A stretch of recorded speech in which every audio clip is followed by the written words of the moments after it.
And we are live. Dr. J here in the house. It's a great Friday here, middle of December here in Austin, Texas, live on YouTube and Facebook. Feel free and chime in with any questions here, and I'll be happy to do a nice little Q&A here on this Friday. So off the bat here, let's think of some topics that we can go into off the bat. One thing I wanted to go over was artificial sweeteners. An article kind of ran by my desk just the other day talking about aspartame and how it can affect obesity or how it can increase fat. Now, one of the big mechanisms of a lot of these artificial sweeteners is that it can affect gut bacteria, okay, gut bacteria. So the whole idea is that these things can throw off the bacterial balance in the gut.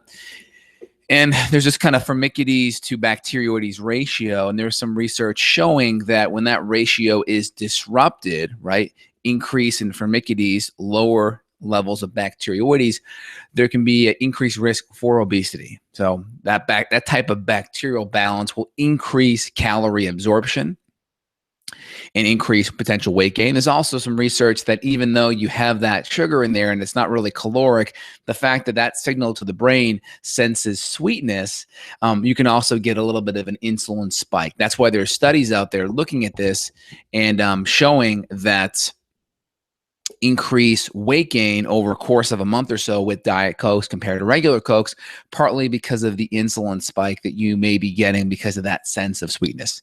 So keep that in the back of your head. Good morning here, Sandra. Appreciate your message.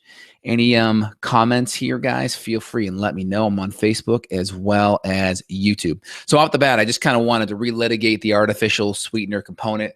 A much bigger fan of stevia if you're going to use it. Again, it should still be used fewer and far between.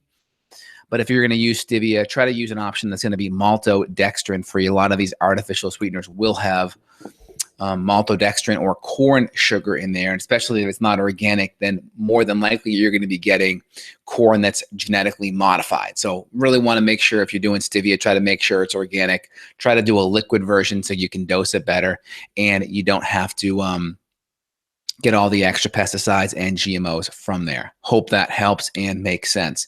So gut bacteria balance is really important. Why? Because good, healthy gut bacteria has major effects on producing nutrients, vitamin K, B vitamins. Also, that's where 70 to 80% of your immune system lives. So if you have healthy gut bacteria balance, that's great.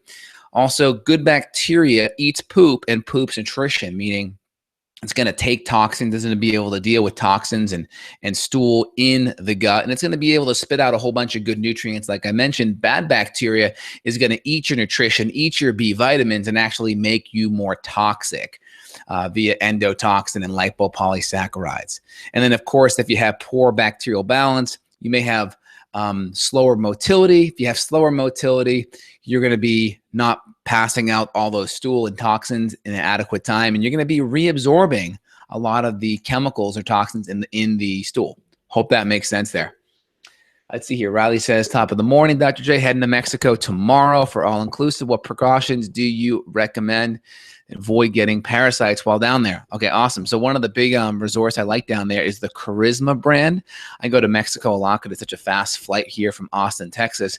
The Charisma brand down there, they have a lot of gluten-free options, even a lot of organic food options, and they really accommodated a lot of my food allergens when I was down there. So I use the Charisma resorts.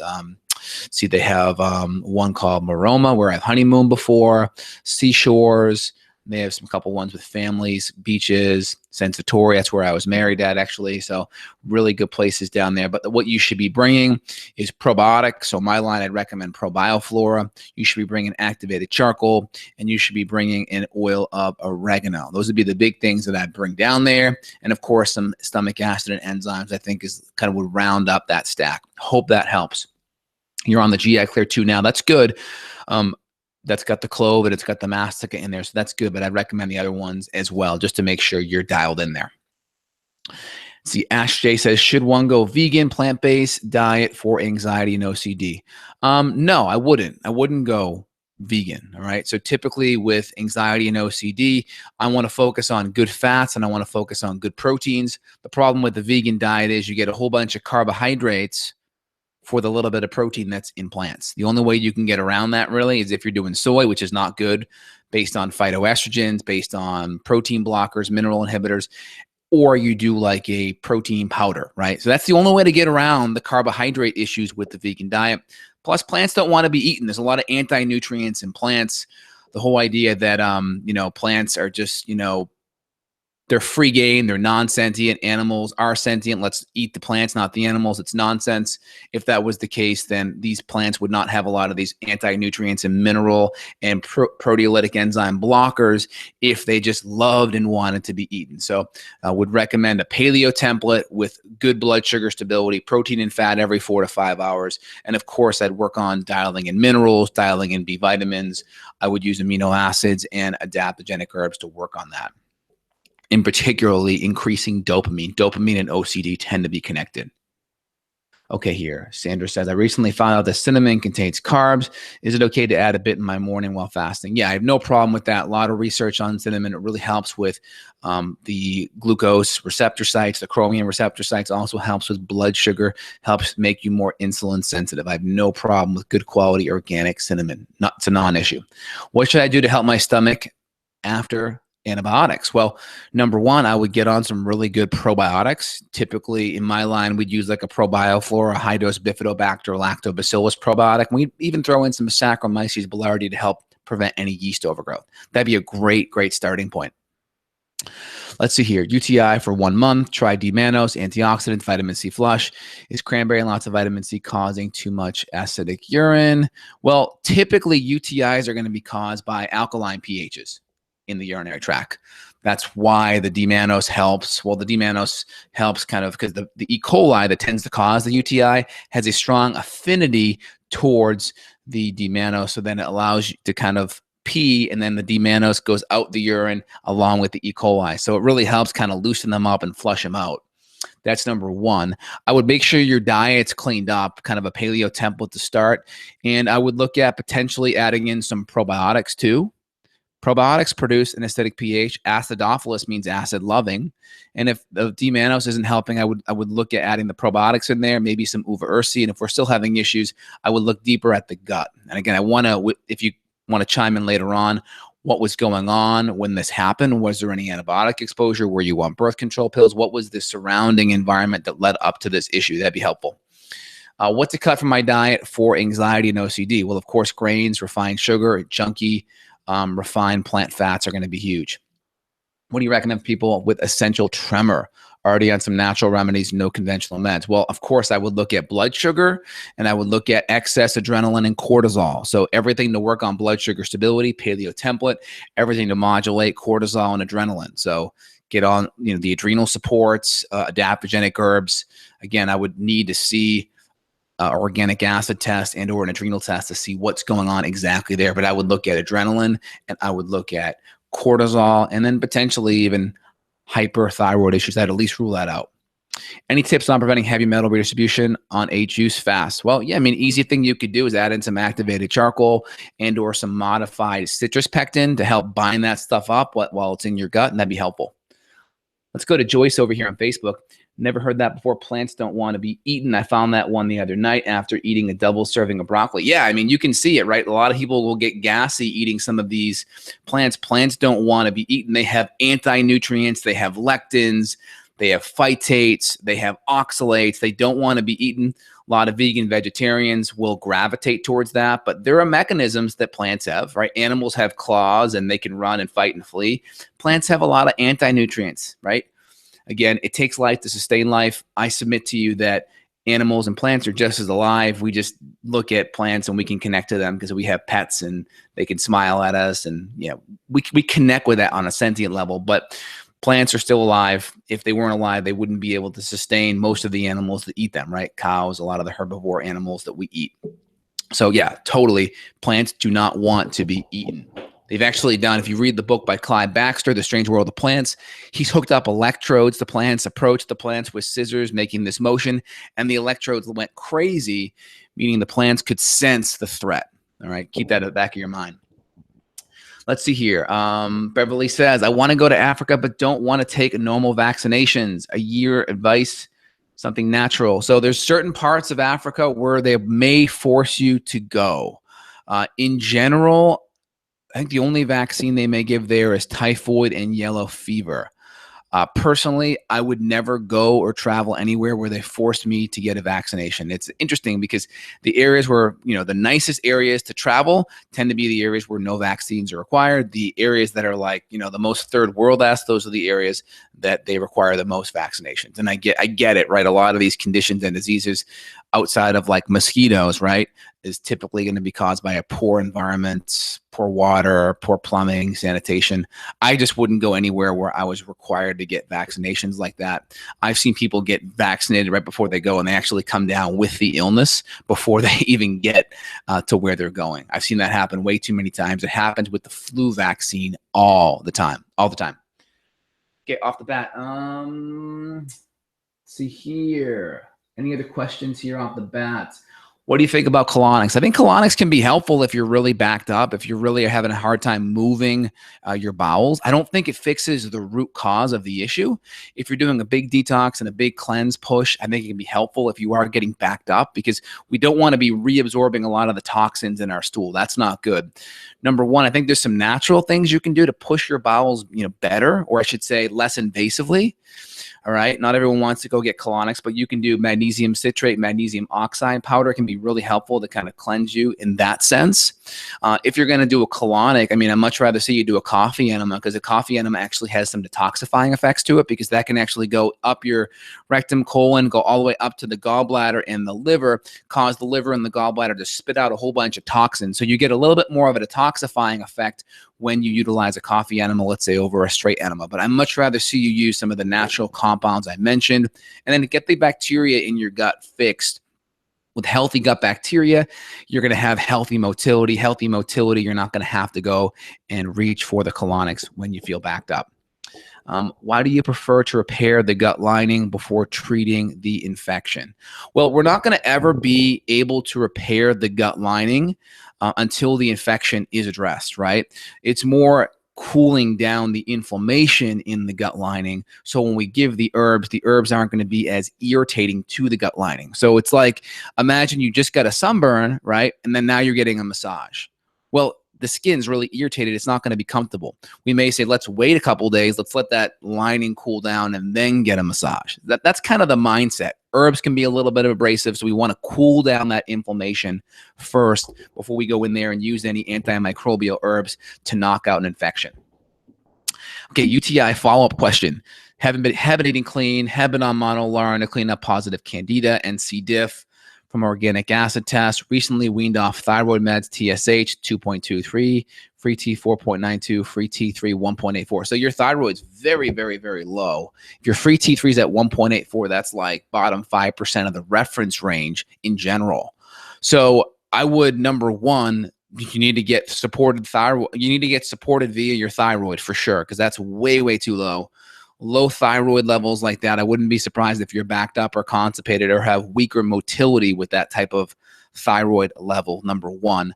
Number two, I'd want to look deeper at your gut. There's probably some other issues going on with your gut that could be present potentially. You mentioned positive Candida and positive C. diff, I think you said. So I'd want to make sure that those are being addressed. You mentioned you've been on a monolaurin cleanse. Again, I'd want to be on oil of oregano. I'd probably want to be on Saccharomyces boulardii, a whole bunch of berberines. I'd also want to be on silver. If you're having UTI issues, silver will pass through the urinary tract and clean things out. What's the mechanism by which psychosis causes lack of motivation? That's a tough one. So psychosis. So again, it depends how we're defining psychosis. Let me just get a specific definition here, just so we're speaking on the right track.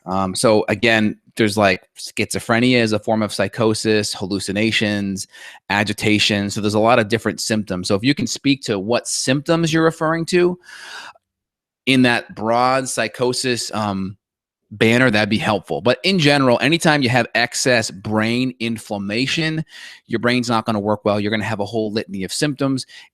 people that typically have neurological or brain or mental emotional issues, they almost always have gut issues. Inflammation in the gut creates inflammation in the brain. If there's inflammation in the gut, typically you're not going to be able to absorb a lot of the nutrients and minerals and amino acids you need to make healthy brain chemistry.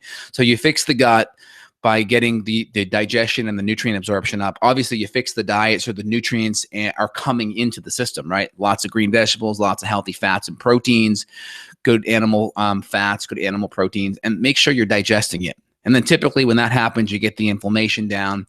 Inflammation in the gut goes down. Inflammation in the brain goes down. When the brain inflammation goes down, the microglial cells are less active. These are the immune cells in the brain, and there's less likely to have brain fog and psychological symptoms. Terry asks, is it okay to take probiotics for a long period of time? I've always thought that they were a short-term 30-day or less. Well, I mean, it depends, right? So if we're using a specific kind of gut cleanse to clean out some bacteria or parasites or infections, yeah, we'll do probiotics for at least 2 months. My general recommendation is probiotics once a quarter. If you're getting fermented foods in your diet, if you're not getting fermented foods in your diet, sauerkraut, kimchi, fermented pickles, kombucha. If you're not getting those things in your diet, then we'd want to do probiotics, on a daily basis. The goal will be to actually get some fermented foods in your diet. Do you have any tips on skincare? Yep, your skin is the mirror of your gut. Fix your gut, you fix your skin. Topical things that you can do. I use a specific skincare line out of Berkeley, California called Marie Veronique. All food-based, high-quality nutrients to help the skin repair and heal. Lots of collagen peptides, good vitamin C too. Do you have any tips for schizophrenia? Dennis says schizophrenia regarding the psychosis question earlier. So yeah, look at gluten, right? Look at gluten, look at the gut, right? Look at the amino acids, B vitamins, look at the diet stuff. That's a huge connection there. Sandra says, I wanted to have a coffee enema, but I've been holding off due to possible risks, perforations. Can you please make a video on how to do safely a coffee enema? Again, I don't do them. Just go Google it. There's already people out there that have done tons of videos on them. The Gersten Institute's got a couple. There's this lady, I think her name's Rain, and she's got a couple of videos on the coffee enemas that I've sent to patients. So just go Google that on YouTube and you'll see some good videos there. What are TSH with reflux? Reflux means that they run a TSH test, and if the TSH is high or low, then they'll run the T4 or T3 levels downstream. So it's basically, if it's normal, it won't reflux downstream when they run a test.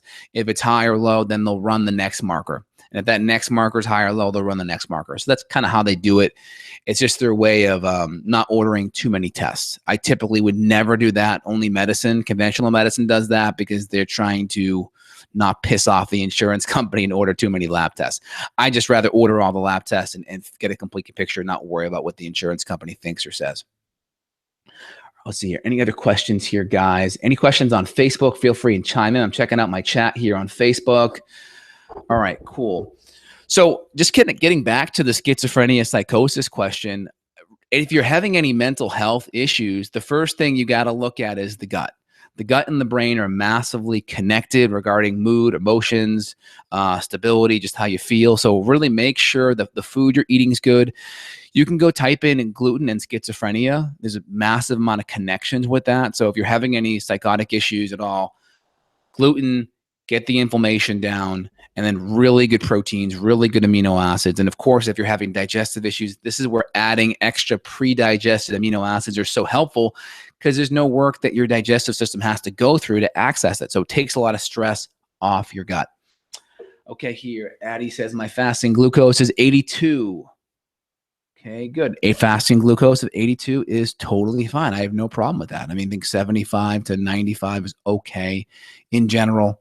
Blood glucose in the morning can pop up a little bit due to a cortisol awakening response. So I'm more concerned about glucose kind of during the day. I'm more worried about how your blood sugar fluctuates before and 1, 2, and 3 hours after the meal. How your blood sugar goes down after the meal tells me how insulin sensitive you are. So typically we want to be, a fasting blood sugar around 90, 85, 90 is totally great. Even 95 is fine. Typically 1 hour after a meal, I want to see your blood sugar at the highest end below 140. even better, below 120. And then 2 hours, I want to see you below 120 or even better, 100. But definitely 3 hours later, I want to see you back below 100.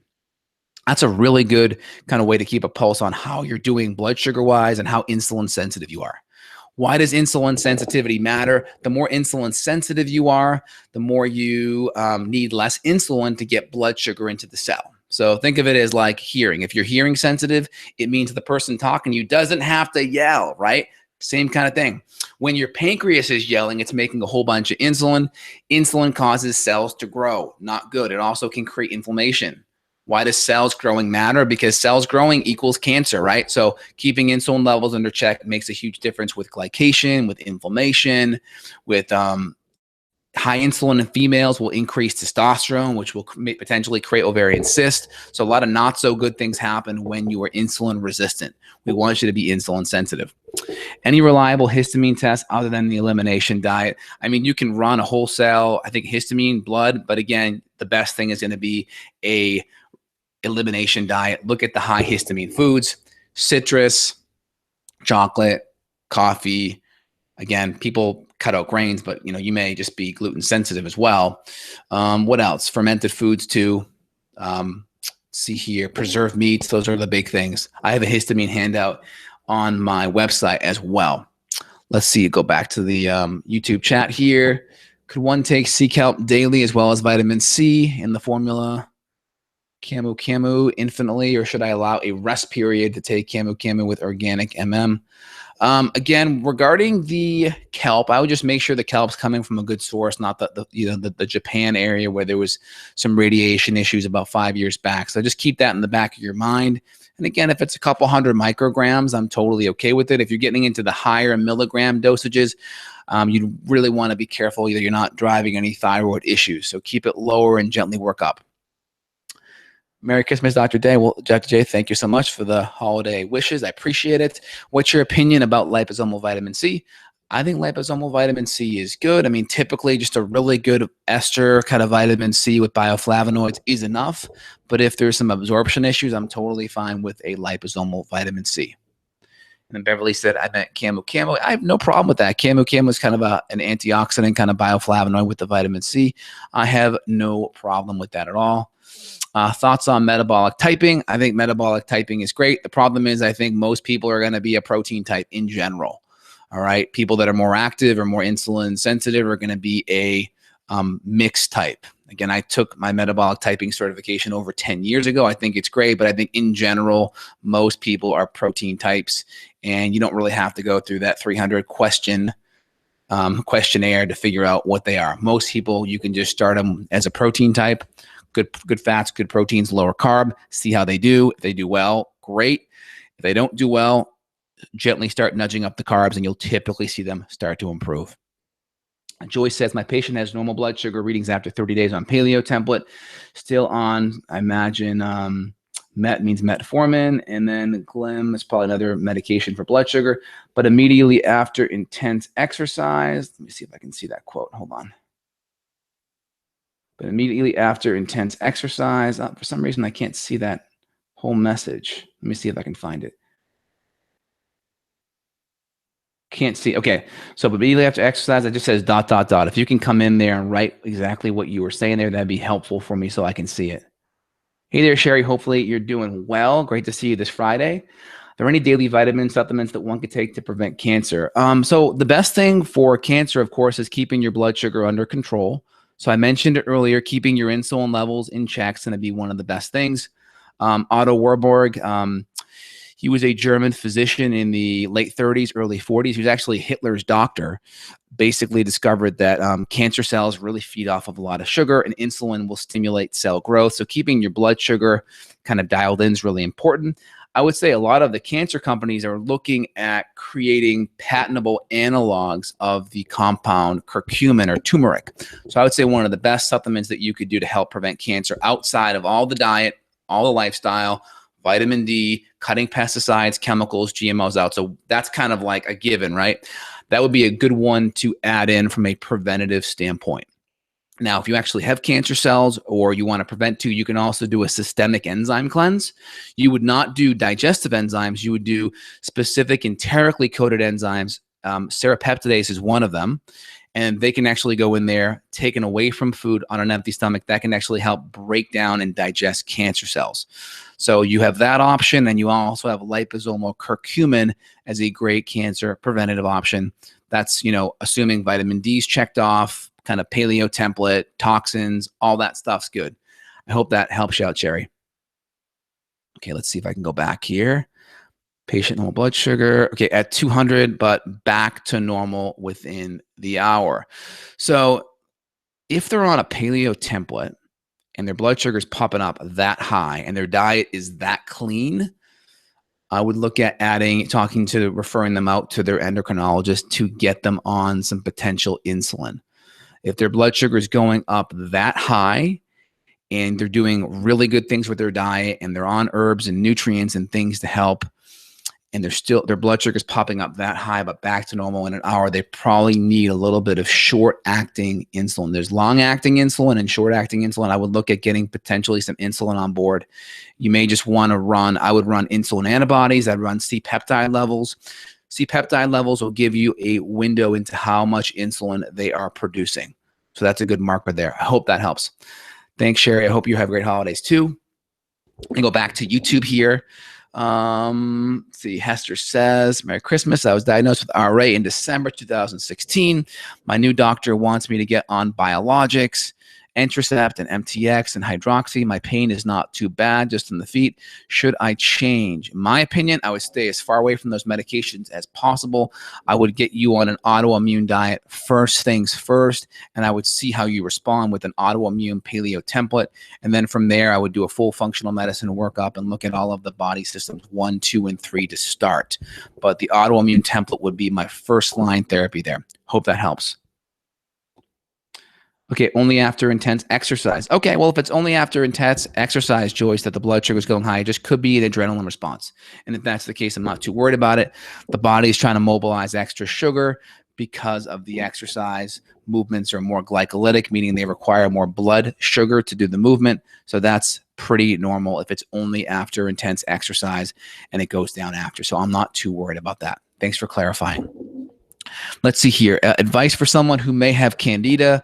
Not exactly sure what I have, but I do have most symptoms, but I don't have enough money to go to a naturopath. What can I do from here?